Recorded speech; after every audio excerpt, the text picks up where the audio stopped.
Deb here. It's December 13th, 2019. Real quick, I was just in flow, and it was a great way to explain brainwaves and the difference between what I found over losing 100 pounds in 33 weeks and creating movies and one-woman shows galore, 5, 6 one-woman shows and books and all these kinds of things.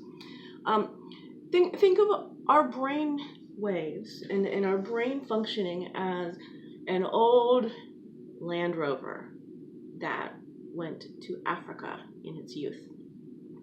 That Landy has this quirk, and it's been in Botswana this whole time, and so many mechanics, perhaps Mr. JTV, I won't even go to number one ladies detective agency. Yeah, you know I did.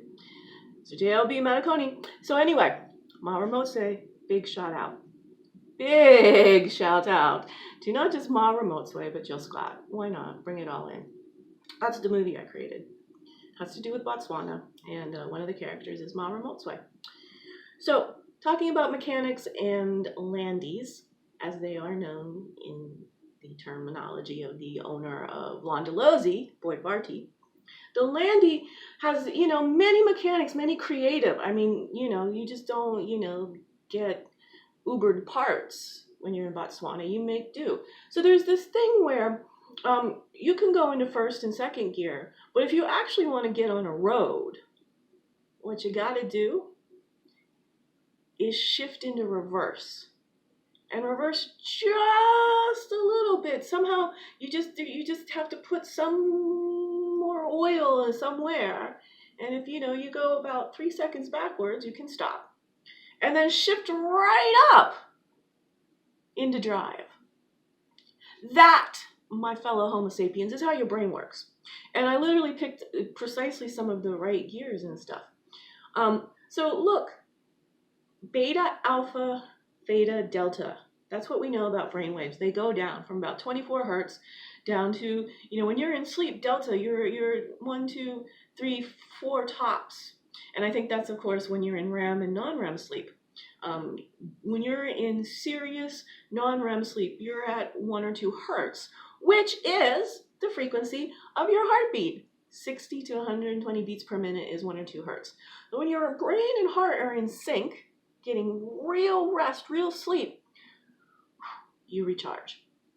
So what I want to point out is reverse is sort of like being in sleep, unconscious. And you've got to do that, and our brains need to do that a lot more. I think just a few seconds in the mechanical when I'm thinking about, a stuck gear that just sort of somebody at some point changed the way they all interacted.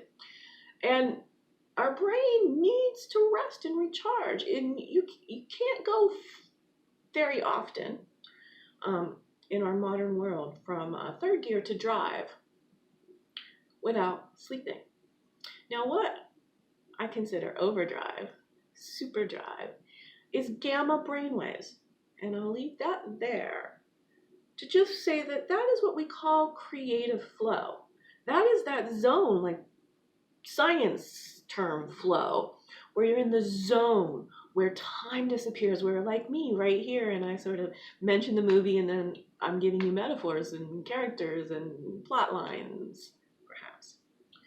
And just trying to talk about the brain as a really creatively maintained Land Rover.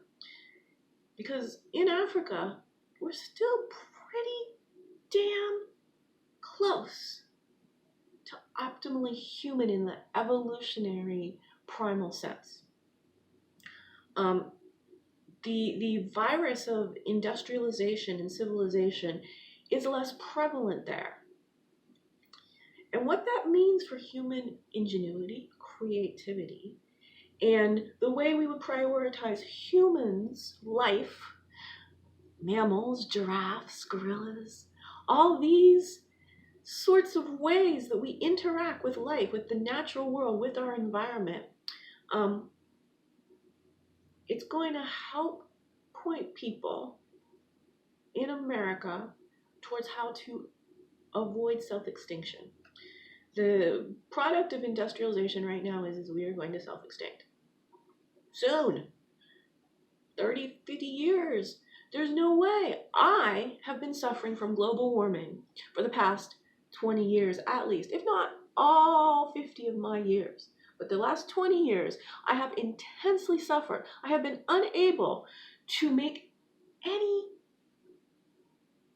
progress in first my health and then my ability to earn a living because of the environmental toxins polluting the world around us so dramatically that a redhead in the coal mine such as myself, everything that you want to debate is not wrong with me, will soon be wrong with you. Please listen to me explain how to operate human bodies and brains and biofields so that we can all start making really humane decisions. And I'm not going to tell you what to do. I just want to make you much more robustly well in all those dimensions. Teach you how to think clearly. I don't need to tell you what to think. I want to teach you to think clearly. And that comes back to think about your brain as always needing to go into neutral or reverse even before you can be so optimally full of life that you're out there just being on point. Your life is this improv performance that you never want to stop giving. You're that fully in love with who you are, what you can do for the world, and it feels a little bit like this that I've just done. That's how this crazy rant from this woman who just doesn't look like somebody you'd really want to look at very long. If you listen to me for a while, I'm going to get back to an immediate way you can become your own best friend right now. Think more clearly, think evolutionarily about life, and mechanically about machines. Stop thinking mechanically about how to operate your human body and you will be better. 1 hour later, I don't need to even predict or tell you, you will think of some way in which you're treating your body like a machine that if you treated it like a dynamic, flexible, robustly creative source of human thoughts and human movements, fix your life with all that. All right, be well.